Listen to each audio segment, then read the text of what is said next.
Mga sumbong ngayong araw sa pambansang sumbungan. Bitag Help Desk. Negosyong patahian, kinuha ng kasosyo, sewing machine at sasakyan, inangkin, package mula Dubai na ipit sa Makati Express Cargo, OFW na nagpadala, nakauwi na sa Pinas, balikbayan box, wala pa, apo ni Lola, wala raw respeto, pinatira lang sa lupa, inangkin na, Lola, pinabarangay pa, ang sumbong, iimbestigahan at aaksyonan sa pambansang sumbungan. Bitag Help Desk. Ang naging agreement namin, magsusyo kaming dalawa at maghati kami sa kita. I-provide niya muna yung pangsahod ng mga tao habang nag-uumpisa pa lang kami. Nangungupahan po ako sa bahay na iyon at doon na rin ang aking patahian na o-operate. Ngayon, naging kasosyo ko po itong taong ito, isang caretaker ng bahay na yan. Karoon kami ng isang agreement na maghati sa kita, lahat-lahat. Subalit hindi po ito nagkatotoo. Gawa nung ang aking tahian ay siya na ang tumayong. Karoon po kasi ako ng delayed sa bahay, sa upa ng bahay. Nung mga past years na shutdown ako. Ngayon, nung naging susyo ko siya, ginawa po niya yung parang collateral doon sa mga makina ko na wala naman sa usapan. Ngayon, gusto na niya, para mabayaran ko daw yung mga delayed ko, siya nakahawak ng tahian ko at maging tauhan na lang niya ako. Magsiservisyo ako sa kanya, ako maghahanap ng tahi, magpo-produce ng mga gagawin ng mga mananahe namin, magpa-follow up ng pero sinabi niya sa akin, walang sahod. Ang gusto ko pong mangyari, babawiin ko po yung 15 makina ko na pangtahi at ang sasakyan ko po na L300 van, delivery van na under financing ni RCBC kasi hindi na po rin niya hinuhulugan. Pinasalo ko po sa kanya sa kagustuhan niya na hindi ko isuuli nung umpisa pa lang. Yun lang po, Sir Ben, saka Sir Carl. Salamat po. Ang sumbong, iimbestigahan at aaksyonan sa pambansang sumbungan. Bitag Help Desk.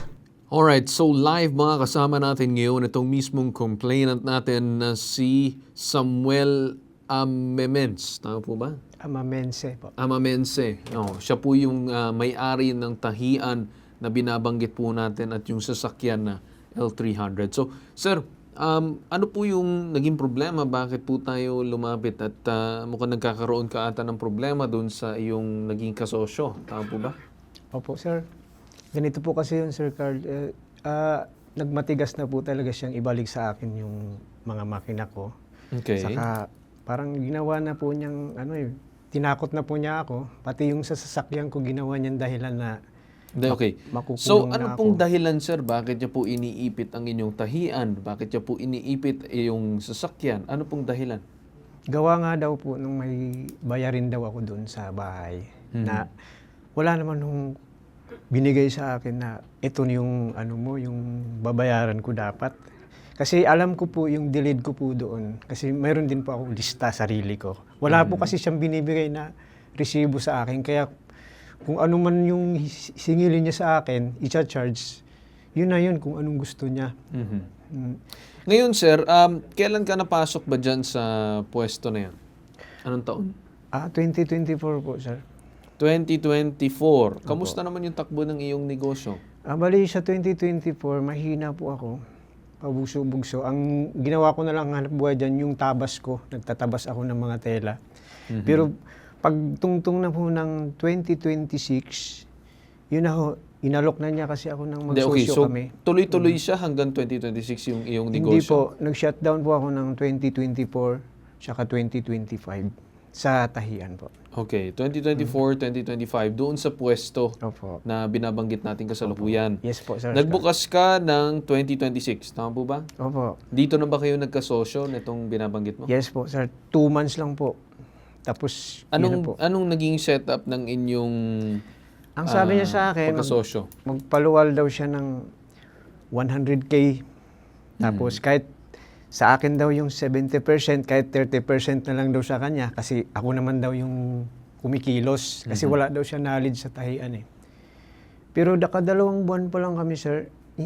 Ang naibigay lang niya sa akin is almost 30K lang eh. Tapos hinahanapan niya ako ng kita.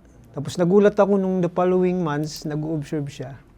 Siya na nag-take over, sinasabihan na niya yung mga tao ko na sabihin niyo kay Sam, ibibigay na sa akin yung Sige, sir. collection. Okay. Opo. So, nangyari, parang tinake over na nitong Opo. kasosyo mo Siya na yung nakikipag-usap. negosyo. Opo. Ngayon naman, sir, ang gusto ko lang tanungin is, meron ka bang naging utang sa kanya? May delayed po talaga dun sa bahay, sir. Yes. Pabanggit sa akin, ano yung delayed mo doon? Yung sa 2024, mayroon akong delayed doon na almost 6 months. Tapos doon naman sa 2025, nasa mga lang po, 4 months lang po. 4 months. Opo. Okay. Magkano yun sumatotal, yung dalawa? Pag ako po ang mag-total nun, sir, nasa 10 months yun, nasa mga pwedeng mga 120K, ganun. Pero charge niya ako, sir, sinisingil niya sa akin is almost 250K. Gusto ko lang malaman kasi nagsosyo kayo noong 2026, tama ba? Yes po. May mga nakita ko siyang picture na mga machine na inyong ginagamit at itong L3. Matanong ko lang, sino ang naglagay ng puhunan para doon sa L3 at doon sa sewing machines? Ako po. Lahat. Lahat po. Pati sa L3, ikaw Yes po. nagbayad lahat. Opo. Pangalan ko po yung L300 din sa RCBC po. Na-approve po So, ako dahil down payment, lahat sa'yo nang galing doon sa L3. Sa down payment, sir, siya ang nag-down 25K ang binayad namin sa Kasi, yun nga ho, gusto niyang magkaroon kami ng service dyan sa Okay, so nag-down payment siya ng 25,000 para doon sa L300. Para ma-release namin. Pero nakapangalan po sa akin yun. Yes, understood naman. So nag-release siya ng 25,000, nagbayad siya doon sa L300. Pagkatapos, sino nagma-monthly? Ikaw? Sabi niya, yung ibabiyahe niya may other business po siya, sir. Hindi, tinatanong ko lang, sino ba yung nagma-monthly? Ikaw o siya? Yun nga ang masama, sir, kasi gusto Hindi, niya sir. ako. Kasi gusto ko muna malaman, bago pa kayo nagkahiwalay at bago pa niya sinequester yung sasakyan, sino ang nagbabayad sa bangko? Ako po, sir. Saan mo kinukuha ang pambayad mo? Bali, yung unang 2 buwan, ako po muna yung nagbayad. Tapos nung pangalawa na kasi hindi ko na kaya, wala na siyang binibigay, parang pinalabas ko na lang na saluin at gumawa kami ng kasulatan na ibenta Okay, ko so sa kanya. first 2 months, parang sinalo mo. Ikaw nagbayad. Sir, bali... Hindi ko kasi maintindihan. Akala ko nakapangalan sa'yo, pero bakit parang lumalabas? Siya yung nagpopondo para sa sakyan. Tama? Opo, siya po kasi dapat, sir, kasi siya ang gumamit, sir, eh. Kaya, Para saan ba daw gagamitin yung sakyan?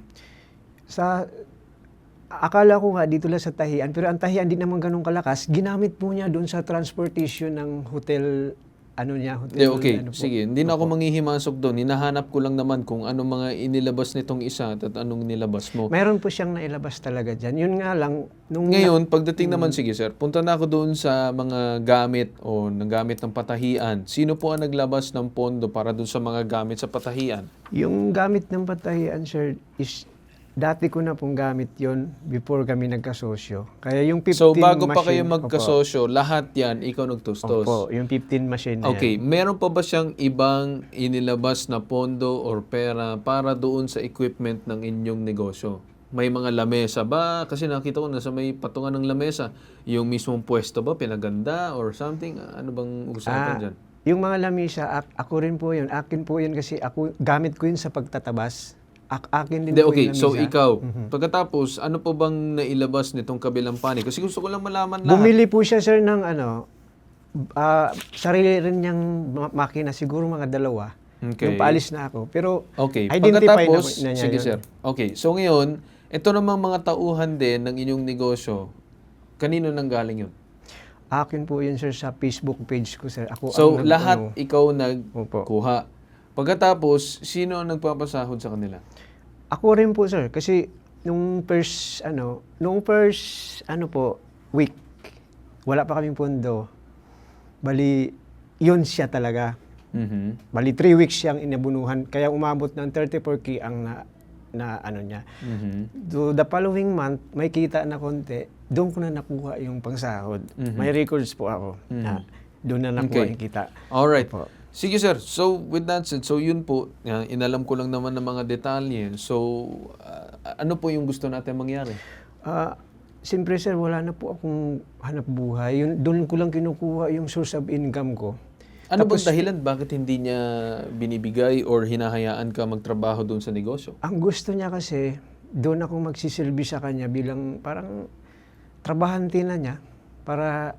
Kasi hindi niya alam i-manage yung kwan. Ako magpapatakbo, pero tulungan ko lang daw na umangat para mabayaran ko yung utang ko. So, dinedemote ka from partner, you Yes become po. a mere Yes employee po. dahil doon sa utang mo? Yes po. Okay. So siguro with that said, kausapin natin sa kabilang linya itong kasosyo ni Samuel, itong si Jose Hisoler III. Magandang umaga po sa inyo, sir. Magandang umaga po, sir. Yeah. Sir Jose, ako po si Carl Bitag. Naka-live po tayo ngayon sa YouTube, Facebook at sa IBC TV 13 at CLTV 36. Sir, Yes, sir. ano pong panig natin dito regarding sa inyong dating kasosyo na si Samuel, na kung saan mukhang nagkakaroon nata ng problema, sir, tungkol sa utang ay parang inaangkin nyo na daw yung negosyo, sir. Sir, una ganito yan. Pwede ko ba, sir, ikwento yan from the beginning at to the end? Siguro, sir, mabilis lang. Oo. Ano bang dahilan bakit hindi nyo po Unang-una, maibigay? sir, kaya na alis yan dun sa tahian. Hindi totoo yung totoo, sir, na sinasabi niya siya ang nagpapasweldo sa mga mananahe, pero ang pera nanggagaling sa akin. Mhm. At yung tahian, sir, originally, kaya yan nabuksan para sa kanya. Narinig niyo sa bibig niya, di ba? Para makabayad siya sa mga utang. Okay. Narinig niyo sa bibig niya po yan, di ba? Originally po, sir, kaya ako po sinuportahan yung tahian para makabayad siya dun sa akin sa renta. Okay, sir. At saka, Kasi sir, naintindihan ko naman, Sir Jose, if I may, naintindihan ko kung may mga problema siya in regards nun sa utang. Pero bakit po, sir, parang sinasabi na ni Samuel dito, ay ito naman ay ayon sa kanya, na parang ang mangyayari, magiging trabahador siya under sa inyo hanggang sa mabayaran niya yung utang. Bakit hindi na lang, sir, parang business partner? Dali lang, Sir Jose, patapusin mo lang muna ako, no? Sige po. Sige po. Tapusin ko lang to, tapos hayaan kita magsalita. Yung gusto ko lang, sir, sabihin is bakit hindi na lang maging kasosyo kayo, business partner, kung ano man yung kita, hatian, mapupunta sa iyo yung kita niya, certain percentage, para doon sa pambayad ng utang niya. Bakit totally parang dinidemote siya? Yun, sir, yung gusto ko malaman. Pwede na ba akong sumagot, sir? Yes, go ahead. Kasi baka mawalan ako ng oras, sir. Sayang naman yung side ko. Ganito kasi, sir. Originally, una nga, sabi ko, sinuportahan ko yan para makabayad siya ang utang. Tanungin mo sa kanya, sir, ang usapan namin dyan, kapag kumita, sabi ko nga, 70-30. hindi ko kinakailangan yung 50%. 30% lang sa akin, 70% sa Yes, kanya. yes. Mm-mm. Pero yung 3 buwan na kinita ng tahian, itanong mo sa kanya, sir, kung may naibigay siya sa akin kahit 5. Pakitanong mo sa kanya, sir. 2 months lang yun, 60 days lang. So, sir, matanong ko lang, yung 2 months na binabanggit 3 niya, months, sir, 3 months. 3 months. 3 months, sabi niya. Yung 3 months na yun, nagkaroon ba kayo ng hatian? Oo naman, sir. Kasi yung mga makina ko na junk, kasi Hindi, nag-shutdown may ako ng naibigay ka ba sa kanya na hatian? For example, ito yung kita, pinakita mo sa kanya, sir, Pinakita po. ito po yung kita natin, ito po yung mapupunta sa iyo, ito yung mapupunta sa akin. Doon sa mapupunta sa amin, parehas na wala. Kasi napupunta muna sa Sinabi mo pagsahod. ba sa kanya? Oo, alam po niya. Nagkwentahan po kami. Nung nagkwentahan kami, nung okay na. Sinabi mo sa kanya na wala siyang kita, wala akong kita. Yes po. Kasi wala nga rin po akong kita talaga. Kasi yung namin na contract, maliitan lang din naman, sir. Hindi, okay. Lang, Sir Jose, Hindi ganun kalaki. Sinabi daw niya sa iyo, anong masasabi niyo diyan, sir? Sir, nung bago kami nag-umpisa, tinanong ko paano ang revenue ng tahian. Mhm. Sabi niya sa akin, halimbawa, tumanggap kami ng patahi 20, 10 sa amin, 10 sa mananahe. Okay. So, for 3 months, ako ang nagpapasahod ng mga mananahe. Hindi Sarili kong totoo pera. yan. Lahat ng koleksyon Hindi sa totoo yan. kanya. Dahil wala akong alam dyan, sir. Wala akong kakilala. Di ba, sinabi niya sa'yo, wala akong alam. Wala akong kilala, wala akong lahat. Lahat ng koleksyon sa kanya napunta. Wala akong binigay sa akin yan kahit 5. Pero Pati yung ilaw at client tubig ko- ng tahian, hindi binayaran. Okay. So, sir, ano po yung nagiging problema? Bakit parang hindi na kayo magkasama doon sa negosyo ng patahian? I think yun ang pinaka-concern ni sir na lumapit sa amin. Na parang hindi siya makapagtrabaho doon as bilang may-ari ulit. Parang dinidemote siya as bilang Pero trabahador kasi nga lang. ganito, 70-30 nga ang usapan namin dyan sa kita. 70% sa kanya, 30% sa akin. So for 3 months, ako nagbabayad ng mga mananahe. Lahat ng koleksyon, wala siyang ibinigay kahit 5 sa akin. At yung hulog sa L3, sir, hindi totoong pera niya yon. Ngayon, sir, eto, kung totoong pera niya yung hinulog sa L3, hingin mo sa kanya yung resibo ng pinaghulugan niya kung totoong pa siya naghulog. Hawak niya passbook ko, sir, eh. Saka hawak niya. Kasi nga, ako naghulog. Kaya nasa akin yung resibo. Kaya nga eh. Okay. Pero sir, yung issue naman kasi dito, magkahiwalay ang utang versus doon sa negosyo ninyo. Yung sa akin, totoo ba sir na parang anong nangyari? Dinedemote mo siya, na mag-labor mo na siya hanggang sa mabayaran niya yung utang? Ay, hindi totoo yan, sir. Ang usapan namin yan, sir, ganito. Ito kasi yan, sir, dahil ang utang niyan, sir, sa bahay, isang 9 months, isang 8 months, at 2026, it started January until April, umalis yan, hindi yan nagbabayad. So, ang sabi ko sa kanya, iti-take over ko muna to. Kapag nabayaran mo na, saka ko ibabalik sa'yo. Pero originally nga ang usapan, 70-30. Hindi ko yan pinagtrabaho sa akin, sir. Kasosyo ko yan. Okay. Ang nangyari lang, So, ang nangyari, sir, ko, parang... wala siyang Okay. binibigay. Sige, sir. So, ang nangyari, parang minanwal takeover mo yung negosyo? Tinake over mo yung negosyo dahil sa utang niya? Yes, sir. Kasi ako lahat nagpapasahod, sir. Wala siyang binibigay sa akin na koleksyon. Ang laki ng koleksyon namin, sir. Kung Okay. nagpapasahod Sige, sir. ako, With sir, that ha? said, no, I think mas maganda na kausapin natin si Attorney Batas. Siguro, dalhin nyo na yung cellphone dito para makausap na natin si Attorney. Ganito, sir, magkukonsulta kami ng abogado kasi usapin ng legal na din to regarding sa utang, regarding sa negosyo. So, siguro kausapin na natin si Attorney Batas Mauricio. Attorney Batas, magandang umaga po sa inyo. Magandang umaga po, Ginoong Carl Tulfo. Magandang umaga po sa ating mga kababayan nasa pambansang sumbungan ng Bitag. Alam po nyo, Ginoong Carl Bitag, ang problema po sa mga ganitong uri ng transaksyon ay yung pong pagkakaroon ng pagpupumilit ng isa. Kapag hindi nakabayad yung kanyang transaksyon, pwede na niyang kunin yung mga gamit. Ganun po yung intindi ko. Tama po ba?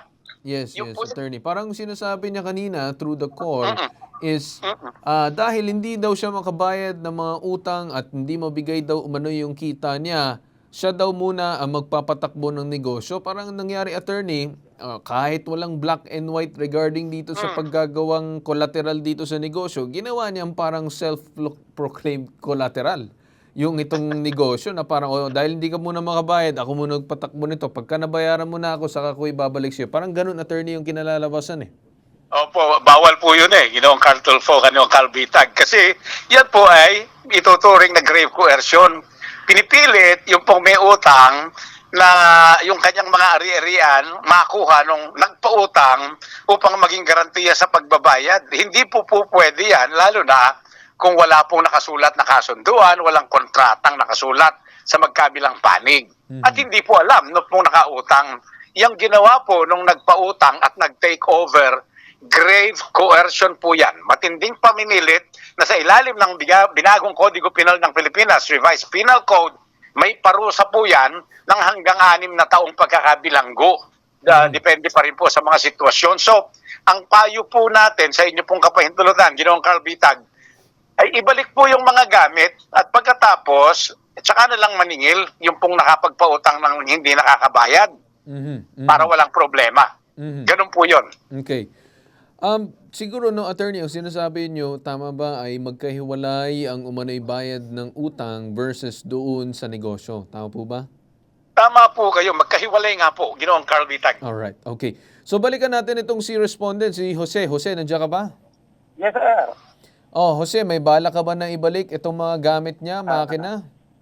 Sir, kaya nga yun ang sinasabi ko kaganina, pwede ko bang ikwento from the beginning? Kasi pag Hindi niyo nyo na, narinig sir, yung kailangan kwento, ikwento kasi Sir, tinatanong ganito, ko sir, lang ito. naman kung Sir, willing kasi naman kayo, kasi sir, na natin, ibalik. Kasi sir. unang-una, sir, kung babalikan natin, nagkaroon ba kayo ng papeles? Nagkaroon ba kayo ng pirmahan? Nagkaroon ba kayo ng Wala, kasunduan? Sir, wala.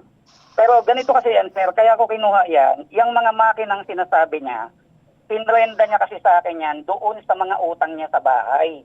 Nung dumating yung may-ari dito, noong 2024, Sinabi niya na, ma'am. So, ginawa sa inyo niyang muna yung mga collateral. gamit ko. Parang siya mismo nagsanla Yes, sir. sa'yo dahil marami Siya siyang mismo utang? ang nag-collateral niyan. Pero dahil naka-collateral nga sa akin yan, binuksan ko yung tahian niya, tinuportahan ko siya para magkaroon siya Nagkaroon ba kayo, sir, ng pagkakakitaan. kasunduan? Ano po yun, sir? Nagkaroon ba kayo ng kasunduan, pirmahan, regarding dito sa Wala sanlaan? kaming pirmahan, sir. Ano lang kami, nag-uusap lang kami. Nag-usap lang kayo. O, Samuel, Opo, lahat po yan, sir. Wala Samuel, kaming sige, pirmahan. sagutin mo si sir. Si Jose yung nagsasalita ngayon. Nag-usap nga lang tayo, sir, pero hindi ganun eh.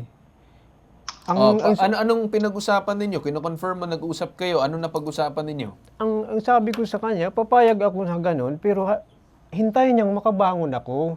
Kasi doon din sa mga makina na yan, yun din ang purpose ko, para makabayad Nanghanap ako buhay. eh. Okay. Opo. Sige, Yun ang sige. source ng income ko eh. Alright, sige. Attorney Batas, ano pong masasabi natin? Yun na nga po yun, Ginoong Carl Bitag, sapagkat pagpalagay na po may kasunduan, verbalan, hindi po papayagan ng batas pa rin yun. Yan po mga ganyang usapan tungkol po sa mga ari-arian para magkaroon po ng bisa, maipatupad na magkabilang panig. Kailangan po yan nakasulat. Ayon po yan sa Artikulo 1403 ng Kodigo Sibil ng Pilipinas.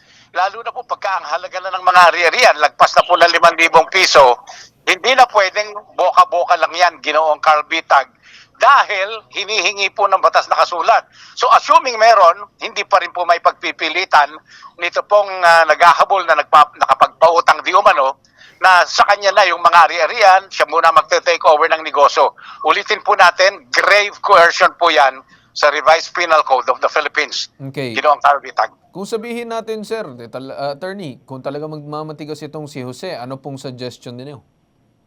Ang suggestion po natin, dadalhin po natin sa hukuman itong si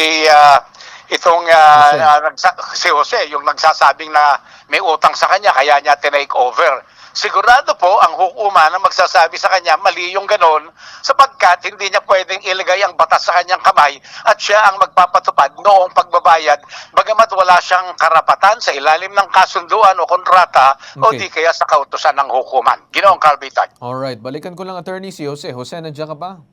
Yes, sir. So Jose, wala kang balak ibalik kahit ni isang gamit para lang sana sa hanap buhay nitong Sir, ni ganito, Samuel. sir. Yung mga makina niya, nasa bahay naman. Hindi naman ginagamit yan, sir. Ang ginamit ko, yung mga binili ko. Then sir, ganito, isuli mo na lang yung mga gamit in exchange na talagang makapagbayad siya sa iyo. 'Di ba? Yun Sir, naman ang para makapaghanap buhay siya. Kung kukunin mo pati Walang yung problema, negosyo, sir. hindi Walang siya sir problema. makakapagbayad, di siya makakapaghanap buhay. Sir, wala ngang problema. Ang problema dyan sa tao na yan, nung umalis yan, binlock ako, hindi na nakikipagkita sa akin. Hindi na sir, nandito na tayo, nag-uusap na tayo ngayon. Ngayon sir, ibalik mo yung gamit niya para makapagnegosyo siya. Kasi siya yung naiipit dito. Alam ko naman na marami siyang utang sa iyo. Pero hiwalay po yan sir yung usapan. Pero proposal ko na lang sa iyo sir, once na ibabalik ang gamit, merong magiging kasulatan regarding dun sa kanyang pagbayad and at the same time sa pagbalik mo ng mga gamit. Para sir, meron Tama ng yan, black sir. and white, hindi na yung usap-usap lang kasi mahirap na Yes, sir yung Tama yan, usap-usap sir. lang. Tama yan. Okay, Tama sir? po yan. Agree po ako dyan. Agree po ako Okay. dyan. Ganun na lang sir, para may pinangahawakan ka, at the same time, may pinangahawakan itong si complainant namin, at Tama at the yan, same sir. time, Tama makapaghanap buhay na siya. Tama po yan, sir. Mas maganda po yan para meron kaming parehong pinanghahawakan. Okay, sige sir, Para i-schedule kung namin sakali, sa pareho kami barangay para magkaroon kayo ng kasulatan, ha? At pahingi na Sige, lang sir. din kami ng kopya. Sige, sir. Okay sir, okay, maraming salamat sa iyo. Sige. Alright. Attorney Batas, nandiyan pa kayo? Opo, maraming salamat po sa isa na namang solusyon dito po sa Pambansang Sumbungan, Bitag, dahil nakikita po ng mga kababayan natin, kalutasan ang hanap po ninyo. Magandang araw po, Ginoong Carl Bitag Tulfo. Alright, attorney, maraming salamat. Kaya ko, isabay ko na po. Okay, sir, Kasi ganito no, kinukuha na ng mag-uusap. bagyo. Okay, sir, ganito. Kung tutuusin mo, epekto ng problema ito eh. Yung naging ugat talaga ng problema is yung usaping utang. So, maganda sir, magkausap kayo sa barangay, magka-agree kayo, kung ako sa'yo, unahin mo muna yung mga makina. Unahin mo muna yung mga gamit na yun para unti-unti mo mabayaran lahat. Kasi nagkakaroon na naman problema dahil dito sa mga kanya-kanyang sabi ng utang. So, lagdat na dapat sa papel. Black and white. Sa harap ng barangay, lahat, Pero, doon sila magpipirmahan. pwede Yun po- na lang sir, doon na lang tayo natatapos kasi nag-overtime na tayo, medyo mahaba na ang ating usapan. Okay sir? Sige, sir. Umagri naman na ang kabila, wala na tayong ibang pag-uusapan. Okay, po, sir. Salamat, sir. Alright, maraming Sir salamat. Carl. At magbabalik tayo after ng commercial break. Itong pambansang sumbungan, Bitag Help Desk. Susunod sa pambansang sumbungan, Bitag Help Desk. Package mula Dubai na ipit sa Makati Express Cargo. OFW na nagpadala, nakauwi na sa Pinas. Balikbayan box, wala pa ang sumbong. Iimbestigahan at aaksyonan sa pambansang sumbungan. Bitag Help Desk. Mark, kain tayo ng lunch. Si Mark. Sensitive ang sikmura sa matataba at maasim na pagkain. Sikreto at panlaban ni Mark. Gut right.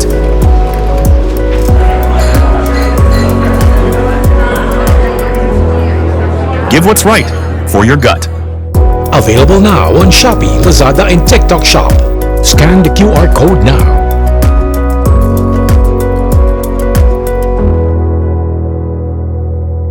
Coming soon to selected drugstores near you. Need help? Want to report? For immediate action, leave us a message about your complaint. Download our Bitag app now.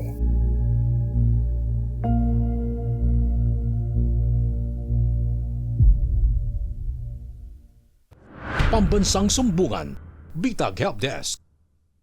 Lately na lang ito na nalaman ko na nagkakaroon na ng problema ang Makati Express Cargo. Lumapit po ako sa Bitag upang masolusyonan ang aking problema tungkol sa aking balikbayan box. Ako po ay galing ng Dubai. So, ang aking kung nagpadala ako sa Makati Express Cargo ng January 13, February 16, and February 17 na set po na Super Mega and Bulilit. So, ang Bureau of Custom inatasan ang L98 na sumalo lahat ng responsibilidad ng Makati Express Cargo para maipadala ang mga boxes sa mga pamilya ng OFW. From the original box, malayong malayo, at nire-box nila, ibang box na yung pinaglalagyan ng aking cargo. Ang gusto ko lang po mangyari, makuha ko lahat ng boxes ko kasi hindi lang yung material na bagay kasi pinaghirapan ko yun bilang isang OFW. Kaya sana, Sir Ben Tulfo, matulungan niyo po ako. Malaki po ang tiwala ko sa inyong programa, kaya ito na lang po, kayo na lang po ang inaasahan. Ang sumbong, iimbestigahan at aaksyonan sa pambansang sumbungan. Bitag Help Desk. Alright, kausapin natin ngayon itong mismong complainant na nagpadala ng kanyang mga boxes dito sa Pilipinas. Itong OFW na si Ma'am Filipina Ramos. Magandang umaga po sa inyo, Ma'am. Magandang umaga po, sir. Ako po si Filipina Ramos. Isa Okay. po kong OFW sa UAE Dubai na isang domestic helper. Okay po, Ma'am. No, I'll ask the questions, then you answer, Sige po. okay? Para hindi na po tayo humaba. So, mukhang diretso lang naman ang inyong sumbong. So, nagpadala kayo through Makati Express Cargo. Tama po Opo. ba? Galing sa ibang bansa, papunta dito sa Pilipinas. Opo. Ngayon, ilan yung pinadala mo? Ang Ilang actually yung boxes? pinadala ko po is 8 boxes. So, 8 boxes. Ilan ang dumating dito sa Pilipinas? Yung dumating po ay isa lang. Yung 5 ay nakapending dahil lang masyadong mahigpit na rin ang sitwasyon ngayon. So, in-update nila po. Ilan po ba, Ma'am? 8 or 6 boxes? 8 boxes yung nakapending, 3 na yung nandito sa Pilipinas daw. So 5 na lang. According to update. Okay, so 5 na lang yung remaining. Ano pa ba yung na-receive mo, Ma'am? May dumating na ba sa'yo? Meron po, dumating sa akin. Ilan yung dumating sa inyo? Isa po, pero hindi na po yung original box. Hindi na yung original box. So, may problema ka dun sa mga boxes. Alright. So, ngayon, Ma'am, anong dahilan kung bakit ka po lumapit sa amin ngayon? Sir, wala na akong ibang malalapitan.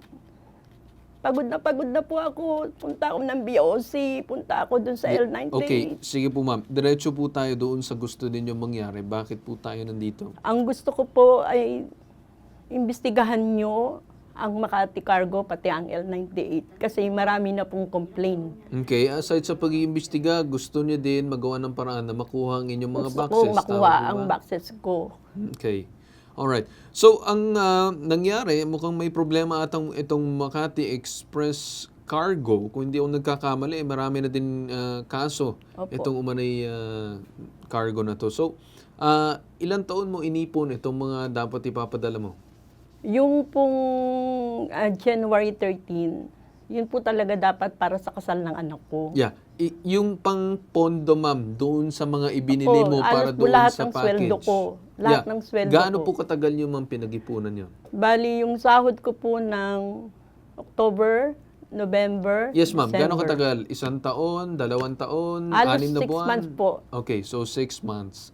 Ngayon, ma'am, 6 months, and then ano-ano yung mga laman ng iyong mga Yung pong boxes? sa January 16, mga bago pong mga damit kasi kakasal yung anak kong Okay, panganay. so damit, ano Damit, grocery, Aha. mga canned goods, mga toiletries like yung mga shampoo, sabon, mga pasta, mga Nutella, tapos po may speaker na malaki, tapos may mga merong electronics sa Okay, so may mga gadgets, groceries, meron po. damit, ano pa ba? Opo.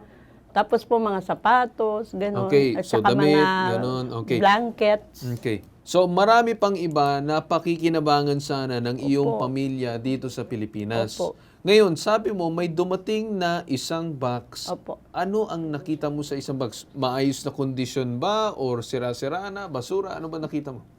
Halos basura na po. Pero yun ang mga binili mo pero basura na. Mostly po yun ang binili ko, pero winatak-watak na kumbaga. Ano na. Sira-sira na siya. Yung ano na siya, not in a good condition. May Parang mga mancha na-tampered na, na. basa, tapos may mga nagkahawa-hawa. Okay. So, yun ma'am ang nangyari or sinapit ng iyong isang box na dumating sa iyo. Ngayon may hinahanap ka pang 7 or 6 na mga box na sana dumating sa iyo. So, siguro, para masagot ang inyong katanungan ma'am, we'll go ahead and talk dito sa Director 3 and Deputy Chief of Staff of Office of the Commissioner ng Bureau of Customs na si Attorney Chris Noel Bendijo. Magandang umaga po sa inyo. Attorney Chris? Hello, Attorney Chris. Hello? Ayun, Attorney Chris, nandiyan po ba kayo? Yes, sir. Yeah. Attorney Chris, ako po si Carl Bitag. Naka-live po tayo ngayon sa Pambansang Sumbungan. Sir, ano pong masasagot ng ating Bureau of Customs regarding po dito sa isa nating complainant na si Filipina Ramos na meron daw po pinadala through Makati Express Cargo galing sa ibang bansa na papunta sana dito sa Pilipinas at pakikinabangan daw ng kanyang pamilya.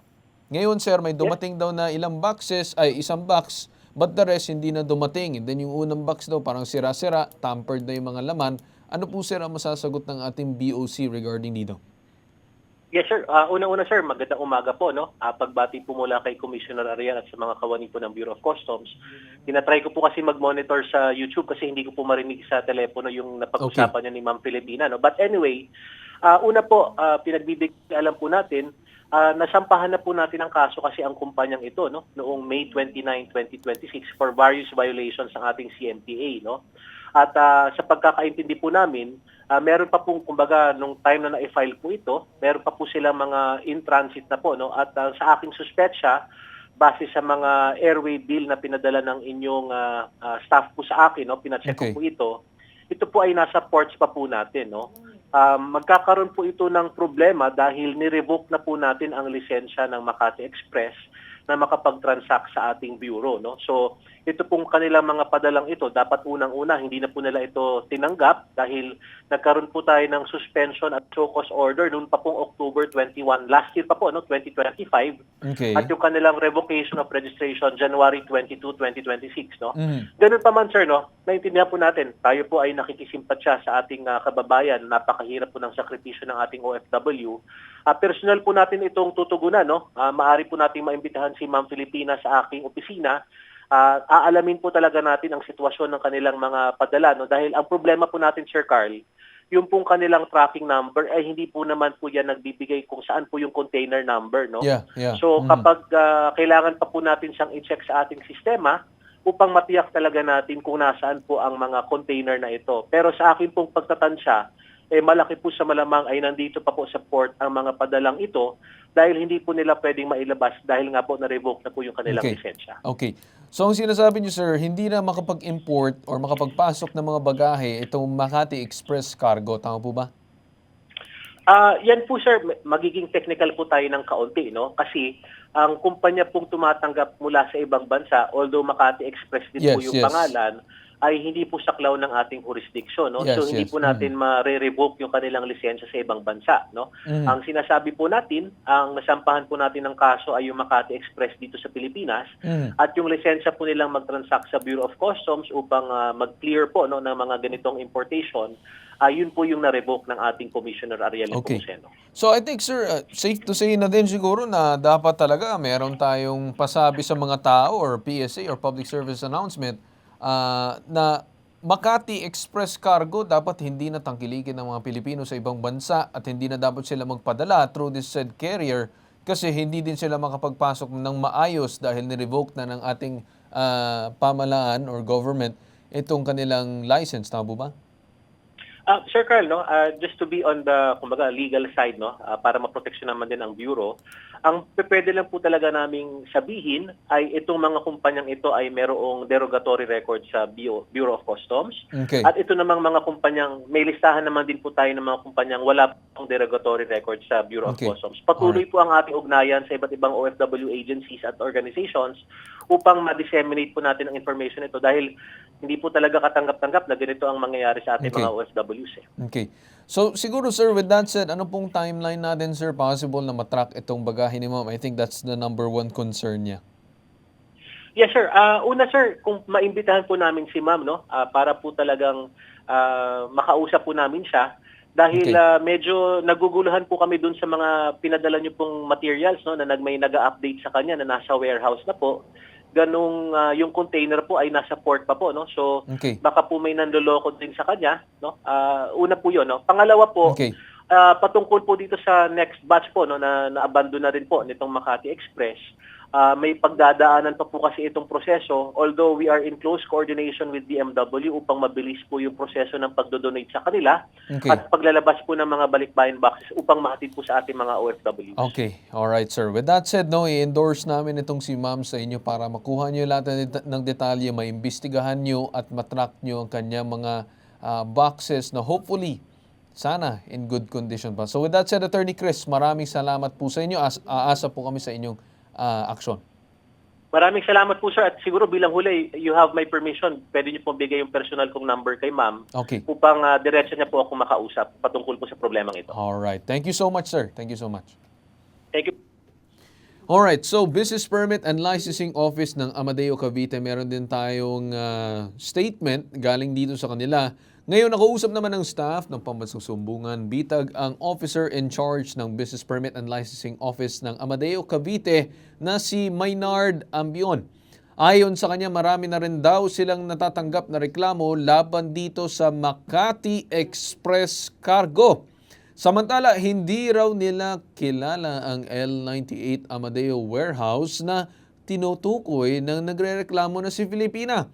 Ngunit ang Makati Express Cargo ay may permit at rehistrado sa kanilang opisina. Nakikipag-ugnayan sila sa Department of Trade and Industry o DTI para sa mga reklamo ng mga OFW. Nagkaroon din daw ng inspeksyon ang Cavite Amadeo BPLO sa Makati Express Cargo habang nagsasagawa raw sila ng inspeksyon. May iba pa silang nakitang violations katulad ng failure to properly segregate solid waste. Yan ang yung sinasabi natin na minsan tampered o may mga problema ang kanilang mga bagahe. Illegal dumping of solid waste na may nakita din sila. So, mukhang hindi ata kaakit-akit itong umano'y warehouse nila. Bukas din daw ang kanilang opisina para sa mga OFW na nagrereklamo tungkol sa kanilang mga balikbayan box. Now, nakita natin kung gaano talaga katigas ang ulo ng Makati Express Cargo na wala na nga silang permit dito sa Bureau of Customs. Abay, nagpipilit pa rin sila magkuha ng mga bagahe na dadalhin dito. Abay, mukhang may problema itong Makati Express Cargo. Well, siguro with that said, maganda din nasabihan natin itong BPLO na talagang nirevoke na din ng BOC. So mukhang magkakaroon na din itong problema in terms of the Business Licensing Office. And with that said, ma'am, ako naman nagpapasalamat na lumapit kayo dito. And naasa din tayo sa action ng Bureau of Customs. Nagkakaroon ako ng pag-asa na lumilinaw na yung aking suliranin. Hindi lang po ako, pati yung mga OFW na nabiktima nito. Alright. Okay, so with that said, ma'am, maraming salamat Thank po. you po, sir. Thank Alright. you. May God bless. And magbabalik tayo. Itong Pambansang Sumbungan, Bitag Helpdesk, walang katapat, walang katulad. Susunod sa Pambansang Sumbungan, Bitag Help Desk. Apo ni Lola, wala raw respeto, pinatira lang sa lupa, inangkin na. Lola, pinabarangay pa. Ang sumbong, iimbestigahan at aaksyonan sa pambansang sumbungan.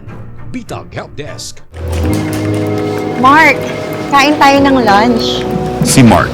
Sensitive ang sikmura sa matataba at maasim na pagkain. Sikreto at panlaban ni Mark. Gut right.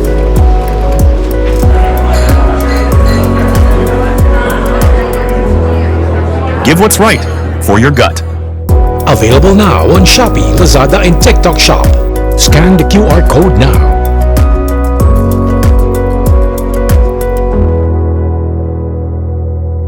Coming soon to selected drugstores near you.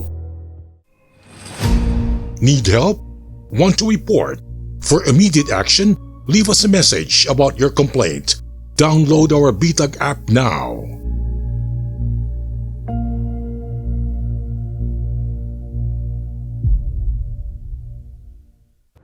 Pambansang Sumbungan, Bitag Help Desk. Nais po namin na matapos na po yung mga ginagawa nila sa aming pang-aabuso, dumulog po kami dito sa tanggapan po ng Bitag para po ilapit po namin ang aming problema sa bahay kasi po ang nanay ko po para po ireklamo po namin yung kanyang apo na si Maylin Yagil at ang kanyang asawa na si Neil Yagil na pansamantalang pinatira ng nanay ko, tinulungan sila na maka-stay ng 1 week doon sa bahay ng nanay ko pero hindi na po sila umalis hanggang sa nagkaroon na po kami ng problema sa paniningil ng ilaw tubig. Pinabarangay pa po nila ang nanay ko. Ngayon po, dahil po sa takot ng nanay ko, dahil hindi naman po sanay siya sa barangay, dahil trabaho-bahay lang naman siya, hindi siya nakatulog magdamag. Hanggang sa umabot po na ma-hospital ang nanay ko dahil sa pakakadisgrasya, dahil po sa kanila. Sobra na po yung mga pambabastos nila sa amin at wala po silang respeto sa nanay ko.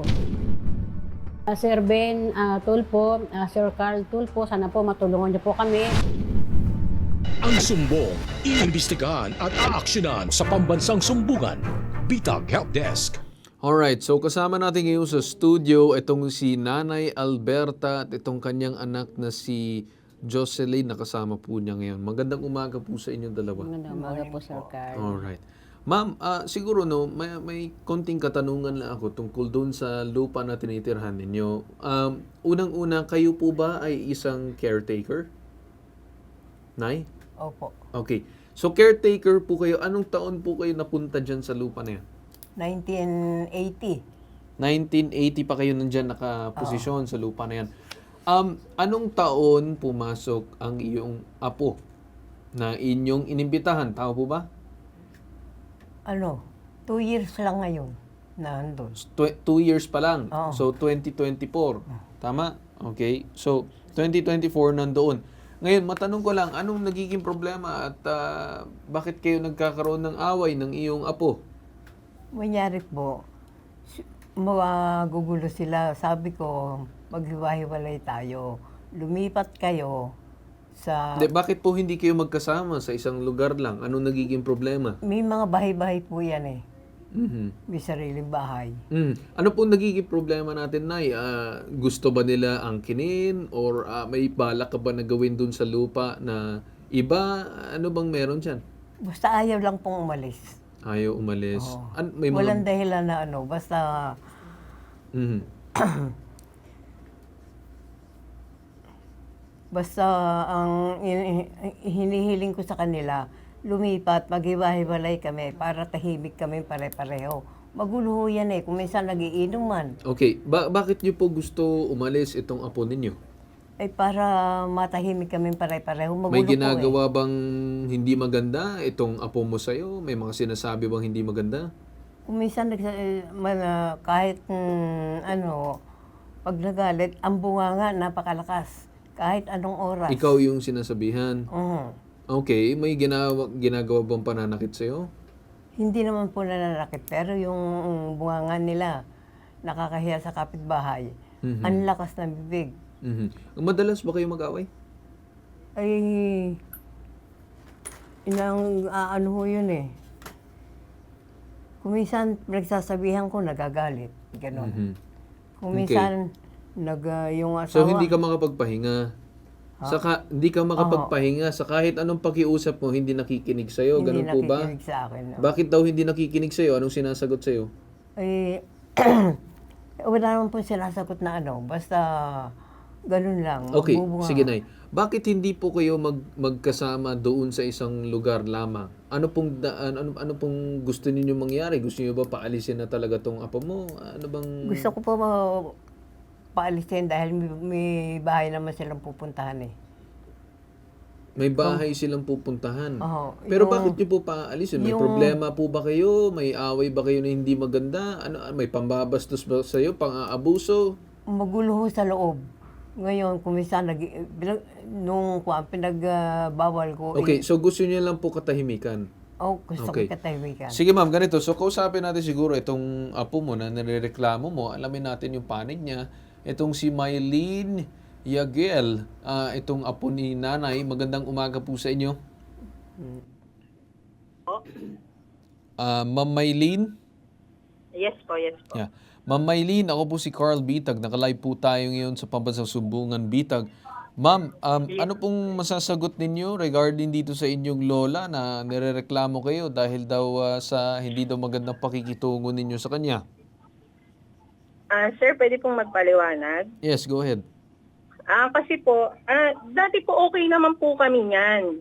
Halos laki po ako sa lola. Simula lang po yan nung namatay ang nanay at tatay ko.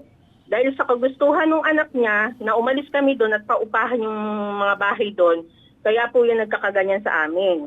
Sinabihan ko niyan dati ng lola ko dahil nag-aaway silang mag-ina. So, ang Ngayon sinasabi po, ninyo, Ma'am Mylene, hindi kayo nagkokos ng gulo doon. May binabanggit kasi si nanay na minsan may ingay daw, minsan may mga problema daw sa mga inuman. Walang ganon?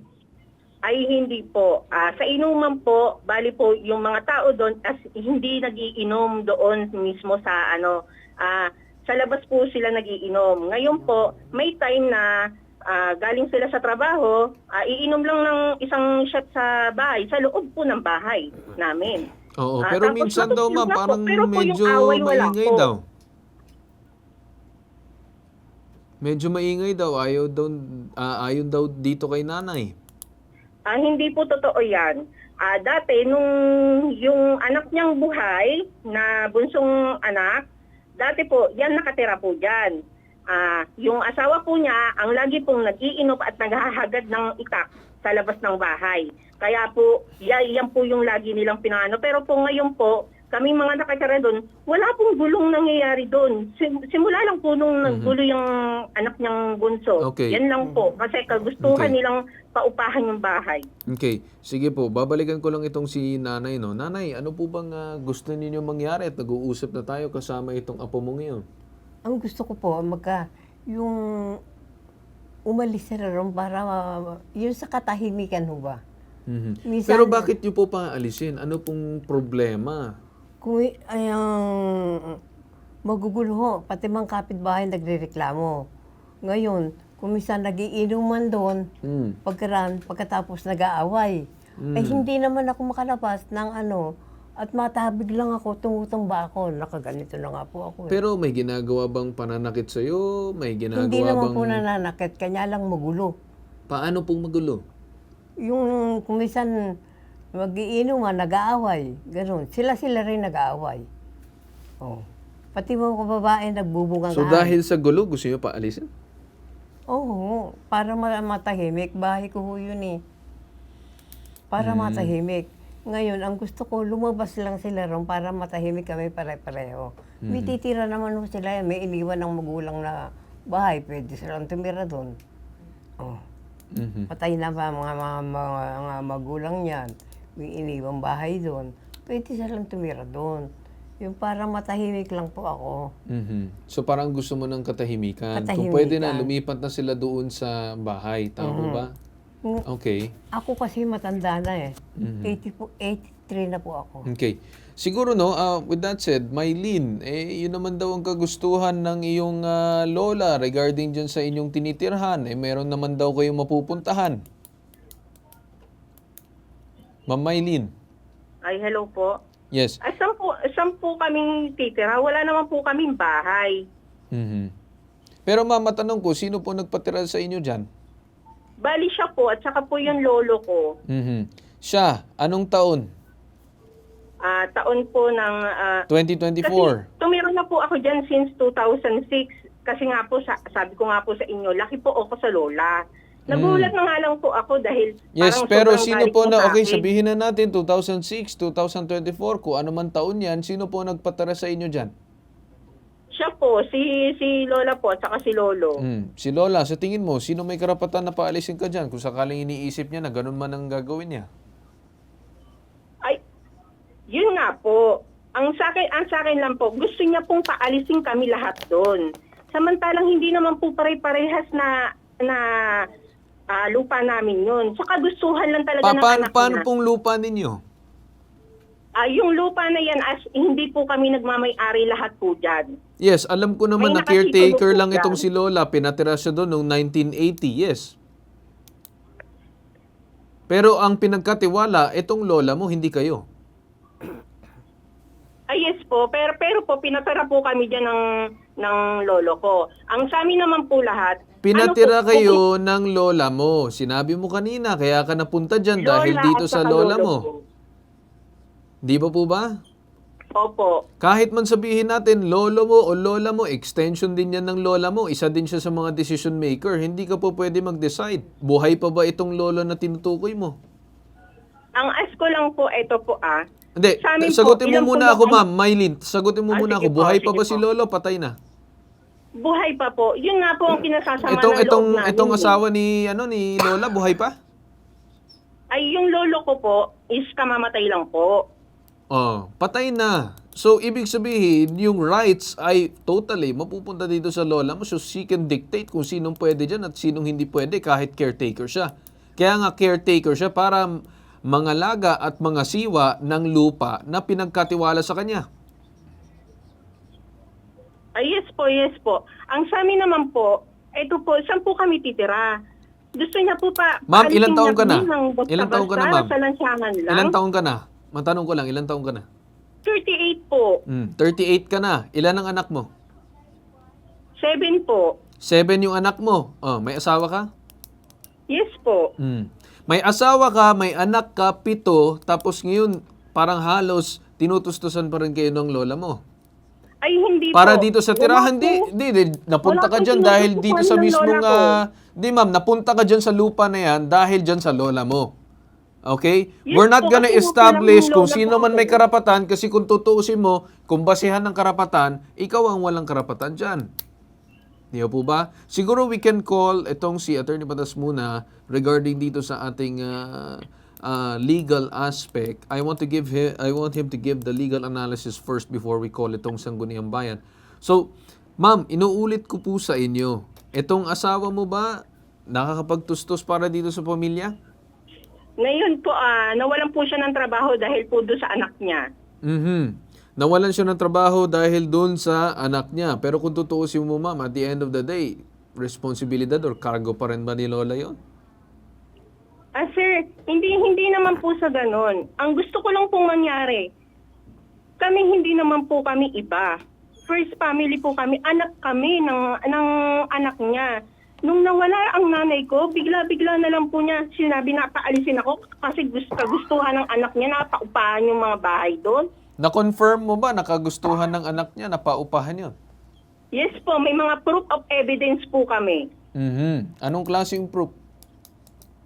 Ay, yung katulad po na, dahil sabi niya nga po, pinagkakakitaan niya po yun. So pong problema. gusto gawin ng anak ni Lola, tama ba? Yes po. Anak ni Lola na ikaw ay apo, tama ba? Opo. Kasi po, ang lagi Sige, niya kung sinasabi sa akin, tatanungin kita, sino mas may karapatan, ang anak or apo? wala naman po ako doon. Ang lagi niya Hindi, sinasabi hindi sa mo amin, sinasagot ma'am ang aking tanong. Simple lang naman ang aking tanong. Sinong mas may karapatan, anak or apo? anak po. Pero Anak. hindi naman po So sila kung may-ari. i-decide ng anak na gawing paupahan para may passive income si nanay, then wala naman pong problema doon. Okay lang po kahit guluhin po kami. Ano po Kahit yun? naaapektuhan na po yung mga bata, okay lang po ba yun? Di ma'am, Okay lang yung po ba na yung point pumunta ko kami dito sa ma'am Buntangan? is 1980 pa si nanay nandyan. So anything she decides to do with the said land, she can do so. So kung may reklamo si nanay na maingay kayo, nagiinuman kayo, magulo kayo, manahimik kayo, then follow. Kung ayaw nyo talaga mapalayas dyan. Paano po kung nagsisinungaling po sila? Hindi naman, wala naman pong gulo dun eh. Kung gusto nyo po, imbestigahan nyo po dito mismo. Ma'am, kahit nagsisinungaling sila or what, si nanay ang may karapatan na magdesisyon sa lupa na yan. Wala naman pong problema, binigyan na po sila ng CFA para iakit sa korte. Ma'am, hindi po natin pag-uusapan ko ano man sa korte or what. At the end of the day, si ma'am ang pinagkatiwala na caretaker noong 1980 pa. So parang anong nangyayari, pinagkatiwala lang kayo. Di po ba? So ganito siguro, Attorney Batas Mauricio, kasi usaping korte, marami nang sinasabi itong kanyang apo. Mukhang itong apo, attorney, maraming resistance na parang nakikiusap na ngayon nanay na ganito sana, pinag-stay naman sila dyan ng ilang taon, may asawa na at may pamilya na, 7 pang anak niya. Tapos ngayon na sana gusto ni nanay, o kung totoo man, na pakinabangan yung lupa na yan na parentahan or what, kahit caretaker siya. Ano pong masasagot natin dyan, Attorney Batas? Kasi sinasabi nitong isa, CFA na lang, korte na lang mag-usap. Parang ganun, attorney, yung kinalalabasan, imbis na nirerespeto yung lola na nagpatira sa kanya doon sa mismong lupa. Ano masasabi natin, Attorney Batas? Well, nakakalungkot po, Ginoong Carl Bitag, Tulfo, dahil magpapakita po ito ng katakbo kalakaran sa kasalukuyang lipunan sa pagitan ng mga kabataang Pilipino at ng mga nakatatandang Pilipino. Pangunahin po, ang may karapatan dyan, yung caretaker. Ibig sabihin, siya po ang may karapatang magpasya kung sino yung kanyang patitirahin o di kaya sino yung kanyang paaalisin. Kung ito pong caretaker na lola nagsasabi na kailangan na nilang umalis at kailangan na nilang makipaghiwalay dahil nga sa kanilang mga gawaing hindi na nasisiyahan yung lola, dapat po sumusunod na yung apo. Ginawang Carl Bitag, Tulfo. Attorney, paano ba yan? Pangangatwiran kasi daw ng anak. Kasi gagawin ng anak niya, paupahan itong ini-stayan namin Paano naman kami? Anong masasagot mo doon, attorney, sa sinasabi ng apo?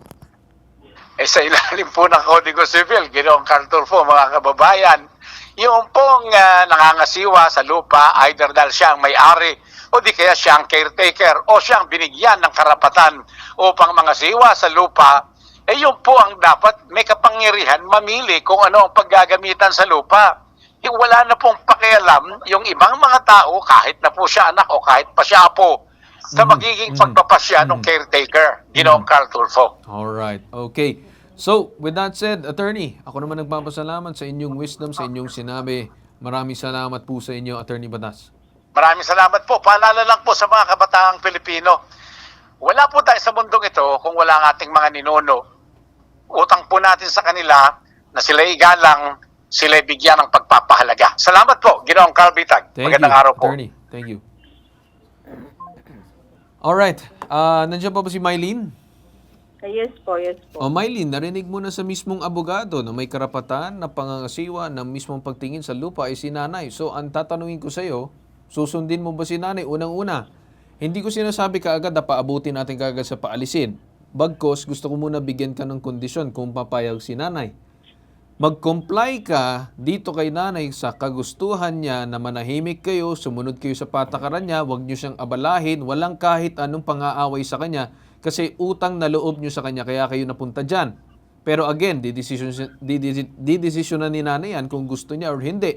Pero kung sakaling talaga gusto kayo paalisin, then siguro magbibigay siya ng oras ng iyong pag-alis. Sabihin natin, 1, 2, 3 buwan para makahanap kayo ng ibang tirahan. Ano mo sasagot mo dyan, Mylene?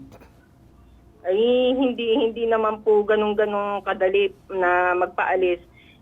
Dati pa man sinasabi ko na po sa kanya yan, hindi naman dito natatapos yung pangarap ko. Pero bakit kung kailan namatay yung magulang ko at sa kanya ako ginaganito? Hindi, kumbaga, laki ako sa kanya Ginawa ko naman yung part ko. Laki ka nga sa kanya, malaki ka na. Di po ba? Dapat independente ka na. Ngayon, itong mismong lola mo, parang nakikiusap pa sa'yo, parang ikaw naghaharian dyan sa lupa na yan. Hindi tama yan. Bastos kang isang apo ka. Yan ang masasabi ko, yan ang masasagot ko. Kasi kung sana may respeto ka, kung anong kahilingan niya, kagustuhan niya, makikisama ka. Hindi ka magdidikta. Anong klaseng apo ka? Yung ganyan yung kakalabasan, 7 na anak mo, may asawa ka na, nagtutustos na kayo ng iba't ibang mga bunganga, tapos pati lola mo, kinakanti mo. Hindi tama yon. I do not agree with what you're saying. Pasensya na ma'am. I mean, I have to be frank kasi kung hindi, walang ibang magsasabi sa iyo niyan. Wala akong pakialam kung hindi naman content po or sa what. ganon. Ang sa akin dito, yun ang sinasabi ko, katotohanan. Hubot-hubad na katotohanan, ma'am, ang sinasabi ko sa iyo. Bastos ka na apo. Hindi naman po Katapusan na sa yun. ganon. So Ang ma'am, sa akin lang with po that kasi, said, it's either umalis ka or you comply with sa gustuhan ng lola mo. Kasi apo ka lang. Apo ka lang. Uulitin ko, apo ka lang. Mabuti sana kung anak ka. Okay? Tapos na tayo. Wala na tayong ibang pag-uusapan pa. Ganito siguro, no, I think nakikinig kanina, pasensya na dito sa ating network, no, na medyo overtime na tayo. Siguro, what we can do is probably ask whatever the Sangguniang Bayan can do or barangay, siguro rondahan, inspeksyonan, with the kanilang local social welfare, siguro mag-welfare check dito kay nanay para ma-check yung kalagayan niya. Kung may mga problema dito sa pamilya ay manghimasok ating social welfare, which will coordinate after dito sa programa, no. So siguro with that said, maraming salamat po sa inyong dalawa, no. So ako naman sinabi ko kung ano naman yung karapatan ninyo kasi kayo naman ay caretaker, pinagkatiwala. Okay po? Okay na po sa inyo? Napakalaking tulong po, Sir Okay. Garner. Maraming salamat din sa inyo, ha? At dyan na tayo magtatapos sa ating programa ngayon. Itong pinalakas at pinalawak, bagong pambansasumbungan, bitag, walang katapat, walang katulad. Mark, kain tayo ng lunch. Si Mark. Sensitive ang sikmura sa matataba at maasim na pagkain.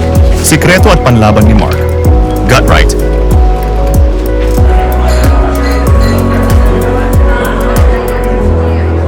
Give what's right for your gut. Available now on Shopee, Lazada, and TikTok Shop. Scan the QR code now.